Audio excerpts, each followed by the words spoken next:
Masih banyak orang yang percaya bahwa membeli saham itu memerlukan modal yang besar. Padahal sebenarnya dengan uang sebesar Rp500.000, kamu sudah bisa membeli saham. Bahkan dengan hanya Rp100.000 pun sudah ada saham yang bisa kamu pilih. Tentu saja dengan modal Rp100.000 jumlah pilihan saham yang tersedia akan lebih terbatas dibandingkan jika kamu memiliki Rp500.000 atau mungkin Rp1 juta.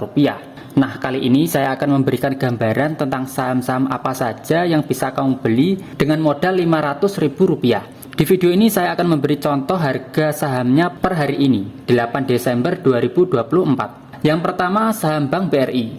Nah, Bank BRI ini adalah salah satu saham blue chip di Indonesia, alias perusahaan yang cabangnya di mana-mana, bahkan di pelosok desa pun ada kantor cabangnya. Dan saya yakin mayoritas dari kalian pasti banyak yang memiliki rekening Bank BRI dan harga saham Bank BRI per lembarnya adalah Rp4.310. Jadi dengan uang Rp500.000, kamu bisa membeli 100 lembar atau 1 lot dari saham Bank BRI dengan total nominal Rp431.000 untuk 1 lotnya. Kalau uangmu 1 juta, bahkan kamu bisa punya 2 lot dengan nominal Rp862.000 dan masih ada sisa kembalian. Nah, selanjutnya yang kedua adalah Matahari Department Store. Pasti kalian tahu, Matahari ini jualan fashion retail salah satu yang terbesar di Indonesia. Hingga saat ini punya ratusan gerai di 76 kota dan harga saham per lembarnya cuma 1.420 perak doang gitu. Jadi kalau 1 lot atau 100 lembarnya ya cuma Rp142.000. Kamu bisa membeli 300 lembar dengan budget Rp426.000 dan kamu masih dapat kembalian Rp74.000. Nah, yang ketiga adalah Ultra Jaya Milk, salah satu industri yang bergerak di bidang makanan dan minuman. Kamu pasti pernah membeli produknya, dan salah satunya ya Ultra Milk yang bertebaran di minimarket gitu. Nah, Ultra Jaya ini harganya per lembarnya itu cuma 1.800 perak. Kalau kamu membeli 300 lembar atau 3 lot, yang kamu bayar senilai Rp540.000. Ya 500.000 lebih dikit lah gitu. Nah, selanjutnya yaitu saham Ace Hardware. Saya yakin kamu pasti tahu ya, soalnya kan ini tempat beli alat-alat rumah tangga ataupun barang-barang yang lainnya gitu. Nah, menariknya, selain kita bisa membeli barangnya, kita juga bisa membeli sahamnya. Dengan harga saham per lembarnya saat ini cuma Rp770 saja.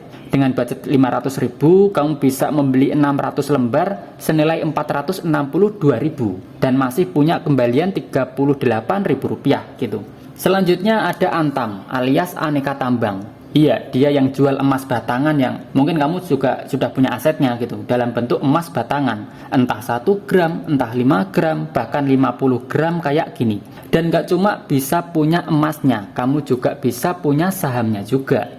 Dan harga per lembarnya itu cuma Rp1.485 perak. Jadi dengan uang Rp500.000 kamu bisa membeli 300 lembar atau 3 lot senilai Rp445.000 dan kamu masih dapat kembalian Rp55.000. Dan masih banyak lagi contohnya yang lainnya yang bisa kamu survei di Google. Poinnya di sini yang ingin saya tekankan adalah hanya dengan uang Rp500.000 saja kita sudah bisa mulai berinvestasi di pasar modal atau di saham. Bahkan banyak juga yang masih dapat kembalian gitu, yang kembaliannya ya lumayan buat jajan-jajan beli bakso di pinggir jalan. Jadi anggapan kalau beli saham harus punya modal besar sebenarnya tidaklah tepat. Itu salah kaprah, karena dengan berinvestasi di saham kita nggak harus jadi sultan kayak Raffi Ahmad dengan kekayaan miliaran gitu, nggak harus. Kita nggak harus berpenghasilan puluhan juta sebulan, itu yang nggak harus gitu. Tapi hanya dengan uang ratusan ribu saja sudah bisa memulai investasi di pasar saham. Berarti dengan budget Rp500.000 saya harus investasi di 1 saham, Mas?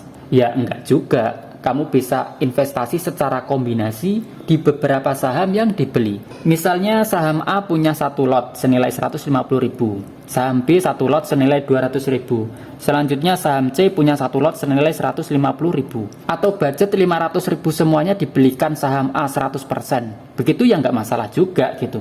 Intinya harus disesuaikan dengan budget yang kita punya. Sebagai penutup saya mau kasih 1 quotes yang cukup menarik. Uang yang sekarang kamu investasikan bukan milikmu lagi, tapi milik masa depanmu. Saya sendiri setelah tahu dunia saham justru semakin berusaha biar nggak gampang nongkrong di Starbucks. Kalau lagi lapar mau beli ayam goreng di KFC aja sekarang mikir-mikir gitu. Mending beli makan di lesehan aja di pinggir jalan. Dan efeknya itu jadi lebih sayang gitu. Kalau duit keluar ke hal-hal konsumtif yang sebenarnya uangnya bisa saya sisihkan untuk beli saham yang saya mau. Dan itu untuk masa depan saya nantinya. Dan saya harap teman-teman juga demikian gitu. Oke, demikian video ini. Oh ya, jangan lupa subscribe ya biar tahu kalau ada video yang terbaru. Oke, terima kasih.